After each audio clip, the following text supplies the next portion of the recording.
Hello students, how are you? Students, आप कैसे हैं? आज मैं आपको एंगुलर मोमेंटम के बारे में थोड़ा बताऊंगा। पहले हम एक न्यूमेरिकल सिचुएशन देखते हैं और फिर हम डिस्कशन करेंगे कॉन्सेप्ट की, और उसके थ्रू हम कॉन्सेप्ट डिस्कस करेंगे। तो आइए देखते हैं क्या न्यूमेरिकल सिचुएशन है। So what you're given is the mass of Earth and what you're given is a radius of the Earth. The question is, what is the angular momentum of Earth? So just think about it. Angular momentum of Earth. The moment you listen to this angular momentum of Earth. Now Earth is a rigid body. Okay. Generally, a lot of students have this impression that angular momentum is given by L is equal to M R cross V, okay? But remember, this angular momentum is meant for a point particle mass. So the Earth is not a point particle, okay?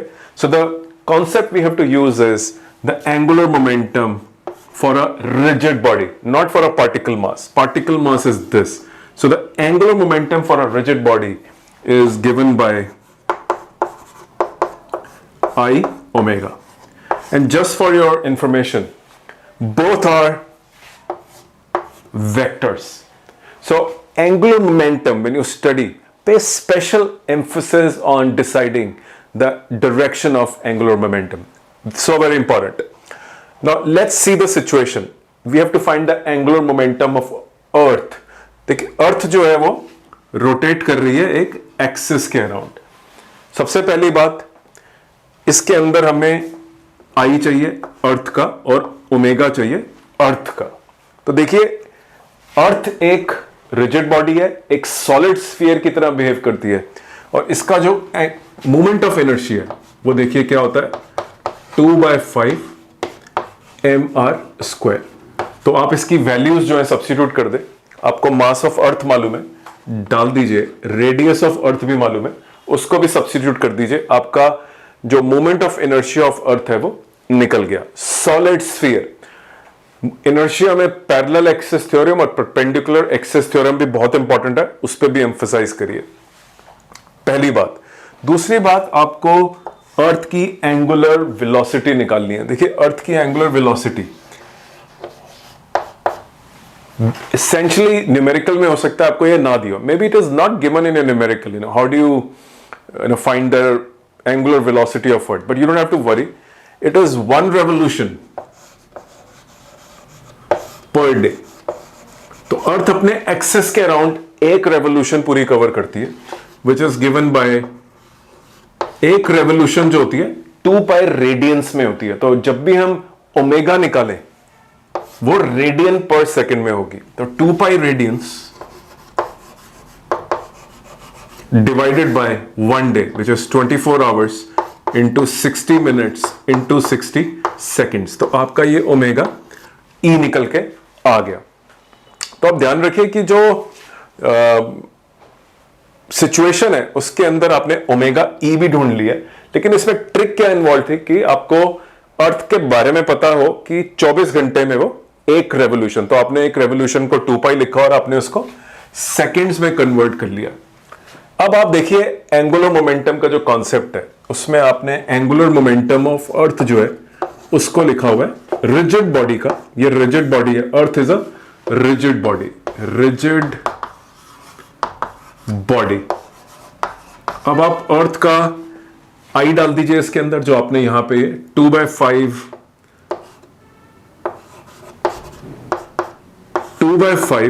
Multiply by ME, आपने ME लिखा हुआ है 6 × 10⁻24 multiply by r²। देखिए, radius जो है वो अर्थ का, ये आप देखिए दिया हुआ है आपको, तो वो भी डाल दीजिए आप। 6.4 × 10⁻6 का whole square multiply by omega. देखिए, 2π बाय 24 × 60 तो देखिए, ये आपको क्लैरिटी होनी चाहिए, और ऑब्वियसली इसके जो यूनिट्स हैं वो आपको पता होना चाहिए कि इसके जो यूनिट्स हैं वो होते हैं किलोग्राम मीटर स्क्वायर, और ओमेगा के जो यूनिट्स हैं वो पर सेकंड में। रेडियंस जो है लिखने की जरूरत नहीं है, आप इसको सीधा किलोग्राम मीटर स्क्वायर पर सेकंड लिख सकते हैं। तो एक पार्ट जो है, जो कॉन्सेप्ट में डिस्कस करना चाहता था, वो था कि आप पहले तो डिस्टिंक्शन करिए angular momentum of a point particle और angular momentum of rigid body. तो नीट और जेई के एग्जाम में या आपके स्कूल के एग्जाम में अगर आपके सामने एक सवाल आता तो सबसे पहले देखिए कि वो रिजिड बॉडी है या वो पॉइंट पार्टिकल है। पॉइंट पार्टिकल हो तो ये वाला एंगुलर मोमेंटम का एक्सप्रेशन यूज करना है, और अगर रिजिड बॉडी हो तो ये वाला यूज करना है आपको। फिर आप देखिए कि उसकी ओमेगा कितनी है, वो भी आप लगा के देख लीजिए। और जब आप रिजिड बॉडी के बारे में बात करें और एंगुलर मोमेंटम कैलकुलेशन हो तो it is obvious that movement of inertia becomes very important. So sometimes the numericals can get bit complicated. There can be some intricacies where calculating moment of inertia may not be as simple as this. तो moment of inertia की calculations perpendicular axis theorem और parallel axis theorem से कैसे moment of inertia change होता है और calculate होता है वो भी आपको आना चाहिए। तो आप देखिए इसमें मैंने अपने माइंड में एक चार्ट बना रखा है कि सॉलिड स्फीयर का moment of inertia about its axis passing through the centre of mass is given by this. तो आपको ये सारे कॉन्सेप्ट पता होने चाहिए। दूसरी बात जो है वो ये है कि आप जब एंगुलर मोमेंटम के बारे में पढ़ते हैं तो देखिए उसके अंदर बहुत इंपॉर्टेंट है, ये तो आपने समझ लिया कि angular momentum due to particle mass है ये वाला, और ये angular momentum due to rigid body है। कई सिचुएशंस में इनका कॉम्बिनेशन आता है। अब कॉम्बिनेशन कैसे आता है, देखिए कॉम्बिनेशन कैसे आता है, जैसे कि एक बॉडी है और वो एक रिजिड बॉडी है तो उसके पास एक एंगुलर मोमेंटम उसकी अपनी रोटेशन की वजह से है, और दूसरा जो है उसका एंगुलर मोमेंटम वो उसका एंगुलर मोमेंटम है अराउंड एन एक्सिस। तो वो किसी एक्सिस के अबाउट भी एंगुलरली मोशन दिखा रही है। तो उस केस में आप क्या लगाते हैं, एम आर क्रॉस वी। अगर ऐसी सिचुएशन हो तो रिजल्टेंट एंगुलर मोमेंटम निकालना है आपको, एल रिजल्टेंट निकालना है आपको बेसिकली।